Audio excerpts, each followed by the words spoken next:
Okay, നമ്മൾ കഴിഞ്ഞ ദിവസങ്ങളിൽ എന്താണ് പഠിച്ചത്? കഴിഞ്ഞ ദിവസത്തിൽ 2 സെക്ഷനിലായിട്ട് എന്താ പഠിച്ചു? ഒന്നാമത്തേത് മനുഷ്യന്റെ സൃഷ്ടിയെ കുറിച്ച് പറഞ്ഞു. രണ്ടാമത്തെ അകന്നു പോയ മനുഷ്യനെ ദൈവത്തിലേക്ക് കൊണ്ടുവരുന്ന കാര്യങ്ങളെ കുറിച്ച് നമ്മൾ പറഞ്ഞു അല്ലെ. ഇന്ന് നമ്മള് മറ്റൊരു പാഠം പഠിക്കുകയാണ്, നവീന കാലത്തെ കുറിച്ച്, മോഡേൺ ഏജ്. ആ കാലം എന്ന് പറഞ്ഞാൽ ഇന്നുള്ള കാലത്തെയാണ് നവീന കാലം എന്ന് പറയുന്നത്. നമ്മളൊരു കഥയിൽ കൂടെ തുടങ്ങിയാണ്. കഥ എത്ര കൂട്ടുകാർക്ക് ഇഷ്ടമുണ്ട്? കഥ കേൾക്കാൻ എത്ര കൂട്ടുകാർക്ക് ഇഷ്ടമുണ്ട്? വോയിസിന്റെ ടീമിലെ മുഴുവൻ പോയിട്ട് പോവും. ശ്രദ്ധിക്കണം, ലീഡർ ശ്രദ്ധിച്ച് അവരെ ഒന്ന് അമർത്തിയിരുത്തുക. ഓക്കെ, എത്ര പേർക്ക് കഥ ഇഷ്ടമാണ്? ഇഷ്ടമാണ് അല്ലെ? അപ്പൊ ഞാനിന്നൊരു ചെറിയ കഥയിലൂടെ ആ സംഭവങ്ങൾ പറഞ്ഞു തരാം.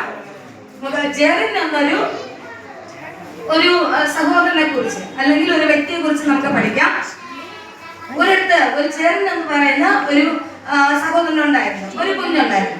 കുഞ്ഞെന്നല്ല, സഹോദരൻ ഇത്തിരി മുതിർന്നവരാണ്. അപ്പൊ അദ്ദേഹത്തിന്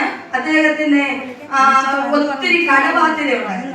കടബാധ്യത മുഖാന്തരം വീടൊക്കെ എഴുതും നഷ്ടമാകേണ്ടി വന്നു. ജപ്തി ചെയ്ത് വീടെല്ലാം നഷ്ടമാകേണ്ടി വന്നു. അങ്ങനെ എന്ത് ചെയ്യുന്നു അറിയാമോ? ഒരു ദിവസം തന്റെ